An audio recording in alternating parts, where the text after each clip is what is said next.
现在订阅同盟会英语，不论找工作、升学或英检，表现更棒。快上 StudioClassroom.com。现在请收听教学节目。Advanced Studio Classroom is on the air.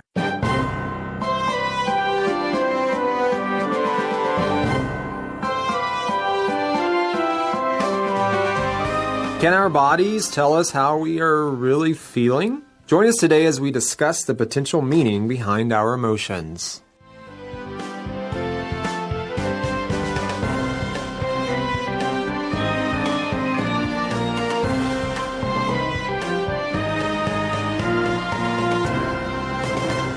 Hello, you are listening to Advanced Studio Classroom. My name is Brandon, and today we begin our psychology article. It's May 8th, and the title of our article is A Matter of Perspective.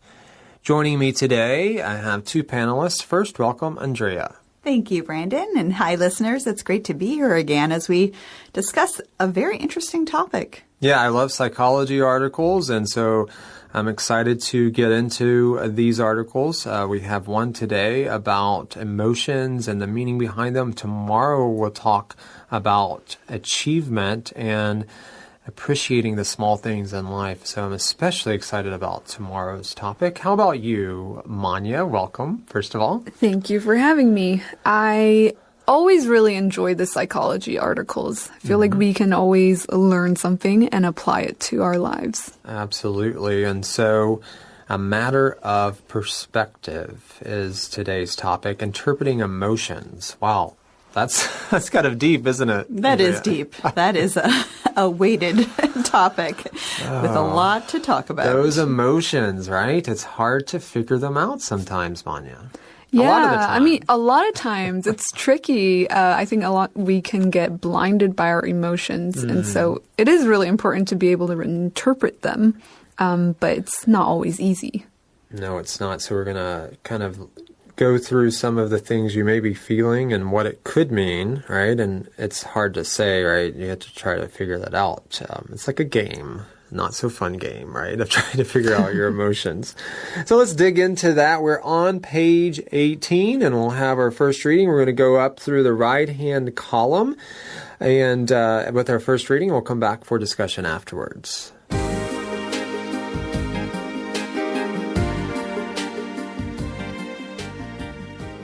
A matter of perspective. Interpreting emotions and embracing a healthy outlook on life. What's the meaning behind your emotions? You know what's overwhelming? Deciphering how we actually feel. Instead of going for the obvious reason why your brain may be acting in a certain way, try looking at how the body is attempting to cope. Below, we highlight the overlooked connections between our strange bodies and how they signal what we're really feeling. Poor posture. What it could mean: tired, bored, or sad. The overlooked connection. You've probably heard that looking someone in the eyes portrays confidence. Well, poor posture and looking down portrays the opposite. When we talk to someone and look at their shoes, it shows shyness or fear of socialization. Dr. Steven Rosenberg, a psychotherapist and behavioral specialist, says, "So sure, you might be tired, bored, or sad, but have you looked into why these emotions are dominating your mood?" Slowed body movements. What it could mean: tired, bored, or uncertain. The overlooked connection. Depression can often cause exhaustion, slowing a person's body movements, says Dr. Nicole Micucci. When experiencing depression, it can feel like an expansive weight is on you, being carried around with each movement.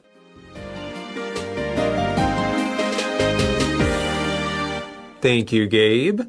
Well, we start off talking about, what's overwhelming. Lots of things are overwhelming in life, right? But what about deciphering how we actually feel? Andrea, a lot of people, they don't even want to go there. They don't want to think about this, right? That is true, because it takes effort to really analyze or decipher how you feel. When you decipher something, you try to find out the meaning. You try to figure it out. Why am I suddenly feeling sad? Yeah. Right? I need to decipher why I'm feeling that way. I think this could be especially challenging for some men because men typically have a harder time thinking about emotions, or they don't want to think about that, or feel that that's strange to even talk about. And so I think this is good to think about, and it's really important to pay attention to our emotions.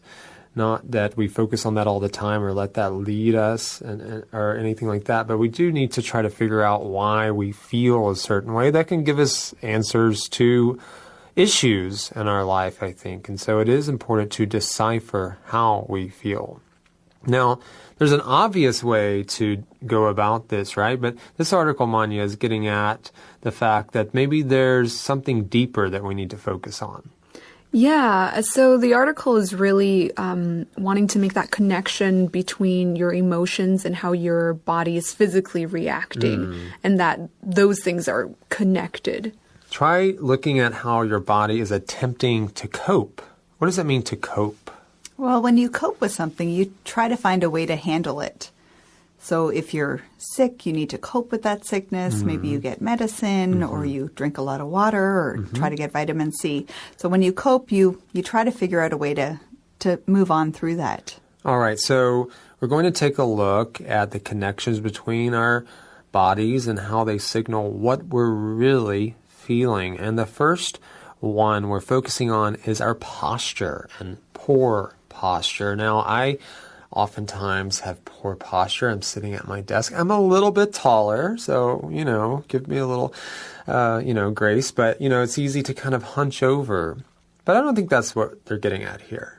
No, but I just want to say it's funny. In the moment we talked about poor posture, Andrea and I both just sat up. We're like, You too, Brandon. Yes, and you too. You did that too. We should say that every hour, right? Right. Well, so in the article, when it talks about poor posture, the author is saying maybe it means that you're tired, or you're bored, or you're sad. But maybe it doesn't. Maybe it doesn't. What is the overlooked connection? So in each of these, you see how it's set up. If you have the magazine in front of you, it says what it could mean, and then the overlooked connection. So it could mean, that just you're tired or bored or sad, all right?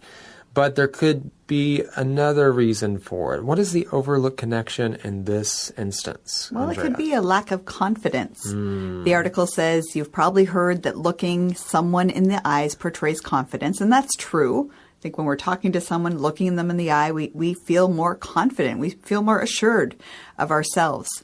But when we don't do that, when we have poor posture, that could show that we don't have that self-confidence or the confidence that we need. Absolutely. And so maybe you're looking down, looking at someone's shoes. It could be because maybe you're shy, you don't have confidence, or you fear socialization, which just means you fear interacting with other people. Yeah. I'm not big on that. I'm more of an introvert. I like to interact with people, but it just depends. You know what I mean? I can totally relate to that. It's like the more people I have to interact with, then the more shy I will feel. Yeah. But yeah, I think this is actually a little bit different. It's like you're fearful of it, really, you're really scared of it.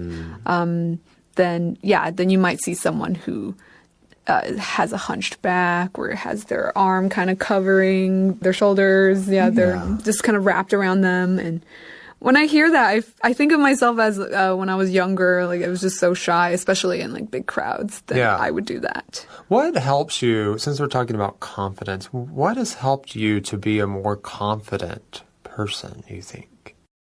Well, that's a tough question. I feel like it depends on the situation. If I honestly just don't feel confident because I'm not educated in that area or just don't feel like I have anything to add, I just try to be a confident listener. Yeah. So I still try to maintain or have some sort of a physical confidence and show that I'm engaged or interacting and trying to do something that I'm confident doing. I can listen and then help or respond to questions. Right. But in a different situation where I should be fine, I try to just think of something positive in that situation that I can be confident about. Right. Really good. How about you, Manya? Actually, I really like what Andrea said, and I do that too. Sometimes if I'm not confident about something, a subject, let's say, but I have to be in that discussion or in that place, then I try to just listen. And then in other times, I just remind myself of who I am, and then I try to behave accordingly, if that makes sense. Like posture myself in a way that would seem more confident, and then therefore I start to kind of get into this mindset of I am confident. So you're thinking about what's going on. You're not just focusing on what you don't have in that situation or what you don't know, but you're focusing on what you do have and being confident in that. Exactly. Right. So that's a really good tip. And what about you? What do I do? Oh, you're turning the tables. Good. I see what you're doing here. I think it's hard to be confident when you don't know the topic or something like that. And so you can focus on, and that's why I said that, you can focus on what you don't know and get frustrated by that. But if you do that in life, you'll constantly be looking down on yourself. And so you can't do that. And so I think that's an area where I have to grow in a lot, right? Is not just looking at what you don't have or what you don't know, but learning from the situation. And so I think it's what you all said, listening and learning, and also thinking about, what you can contribute to the conversation, right? And maybe it's not always a lot. Maybe it's a little, but you can still kind of share that and even be honest, right? We don't all know everything. So sometimes we can just say, yeah, I don't know a lot about this subject, right? But you can say that with confidence, knowing that your value doesn't depend on your knowledge on every subject, right? So that's something to consider. All right. So knowing that you have value and, we all have different gifts and talents is something to remember with regards to confidence.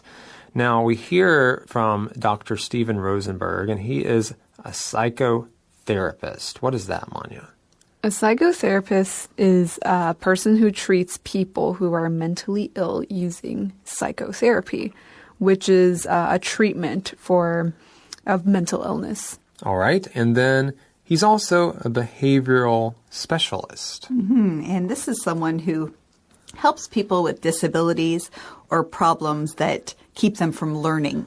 We often hear this with regards to children. If a child is having trouble socializing or is just acting out a lot, they don't have the behavior they should have at a certain age, the parents might decide for them to see a behavioral specialist. But again, this is not just for kids, it's for any stage in life. Very well said. All right. So you might be, you might have poor posture because you're tired or bored or sad or something like that. But maybe there is another reason. Maybe it's a lack of confidence, right? So look into that and then try to address it. And it may not be solved in, all at one time, of course, but you can start to address that. Now, the next one is what, Andrea? It is slowed body movements. All right. This is something I can relate to. Yeah. Like, sometimes, I'm just slow at doing things, or maybe my kids are really slow at doing things. So I learned a lot from this paragraph. So what it could mean is that you're tired, bored, or uncertain. But then there's that overlooked connection.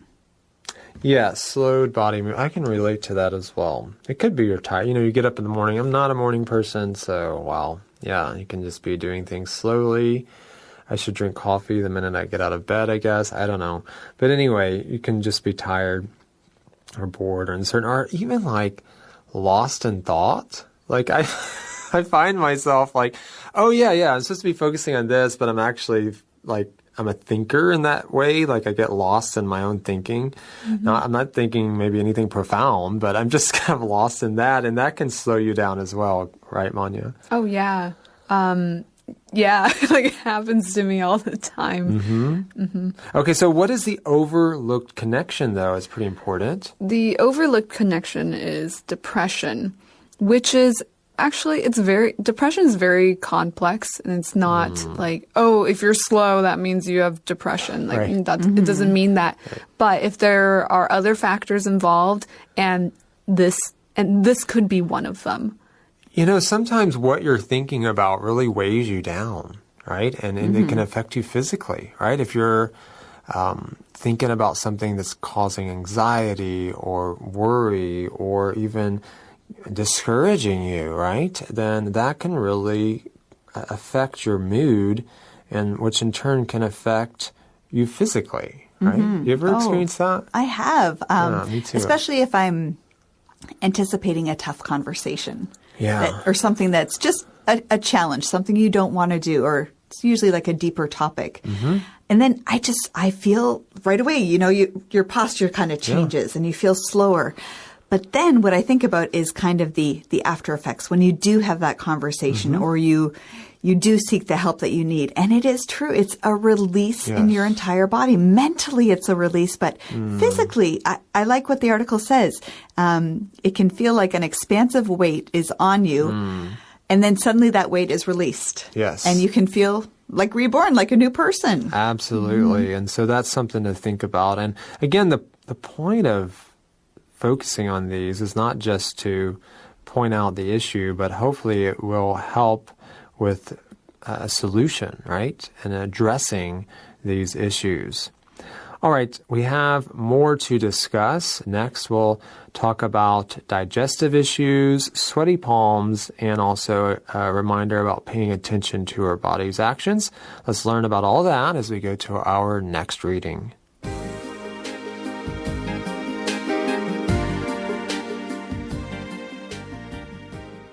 Digestive issues. What it could mean: upset stomach, bad food ingested, or sickness. The overlooked connection. Dr. Mikuchi explains that depression and anxiety can directly lead to digestive issues. If that's the link for you, taking deep breaths and drinking a ton of water go a long way to help it fade. Sweaty palms. What it could mean: environmental heat, confusion, or stress. The overlooked connection. A full-blown anxiety attack can bring on a lot of overheating and sweaty palms. When this happens, your body is experiencing the fight or flight response. Taking the time to meditate or even do a few deep breaths can relieve this symptom a bit. Pay attention to your body's actions. Deciphering the root cause of our feelings can become downright impossible when our brain is a cloudy concoction of emotions. So, in these trying times, it might be time to work backward and listen to your body.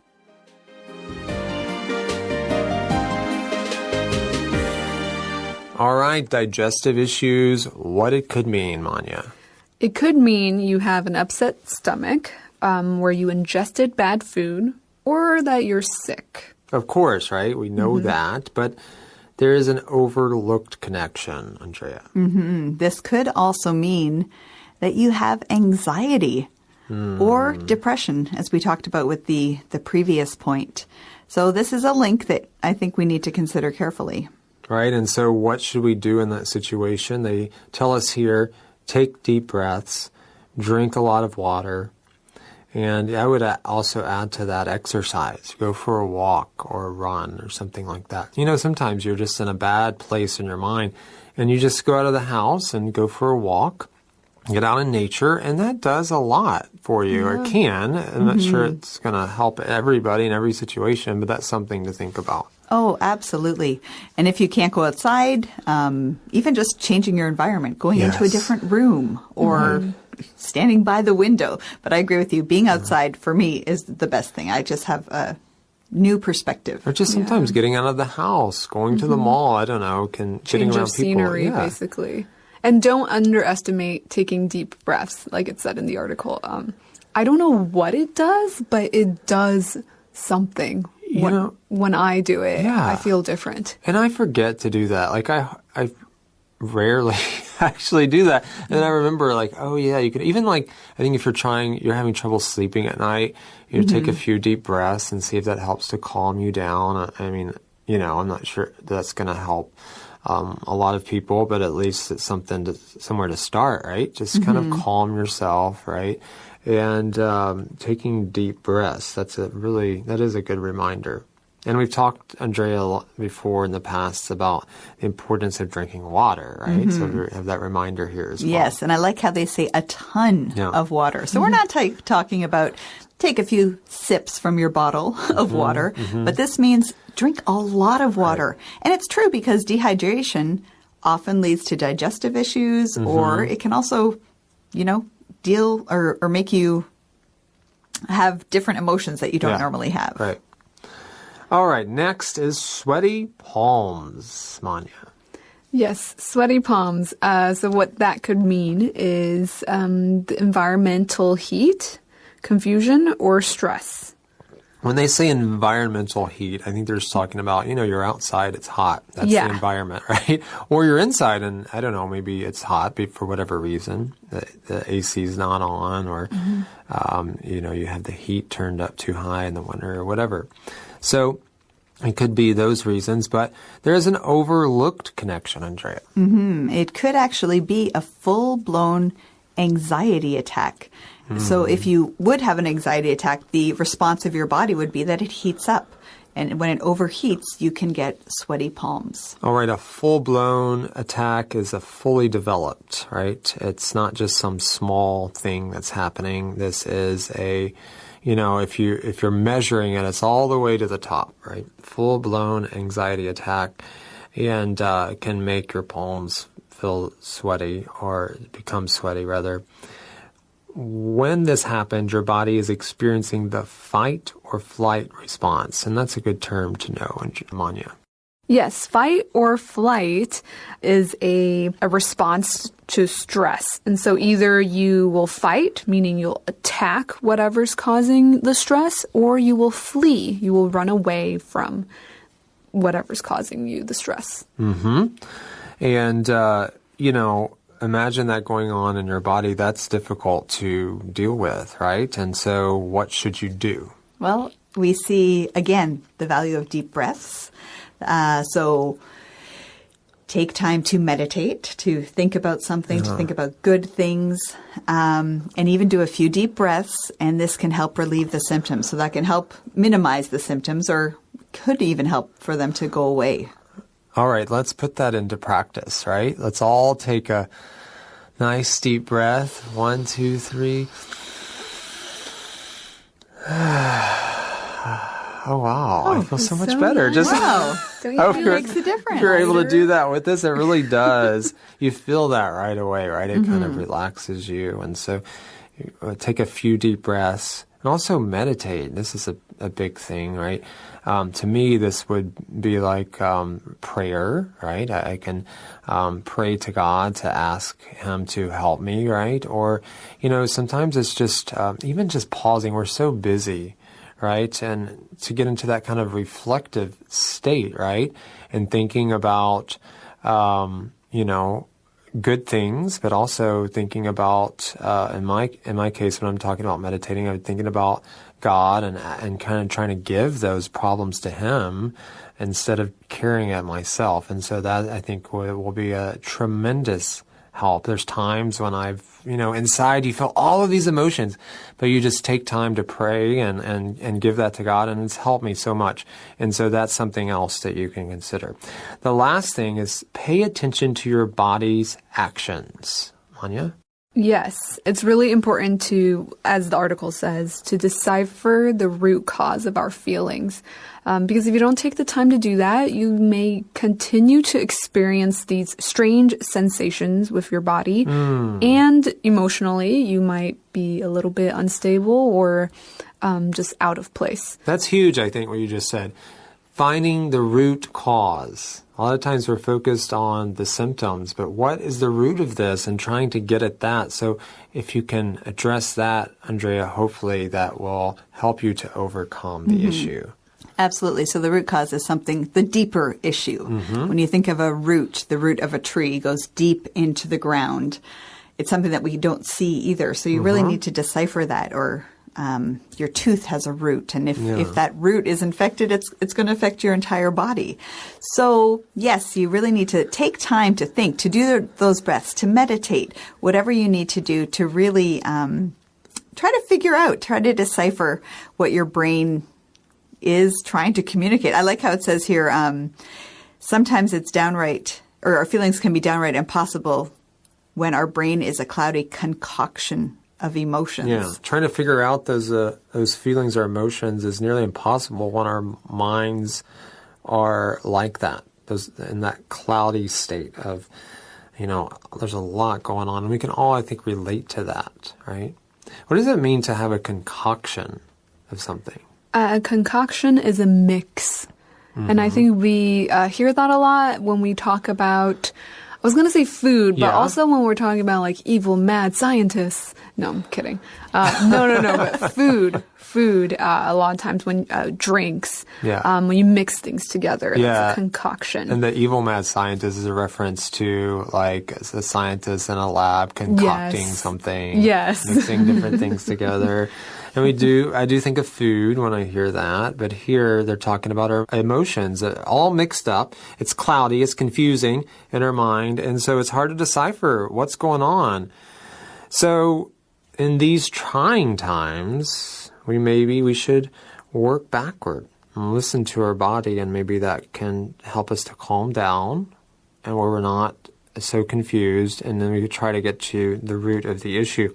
Now, this word trying, we say, I'll try to do this. I'll try to meet you tomorrow.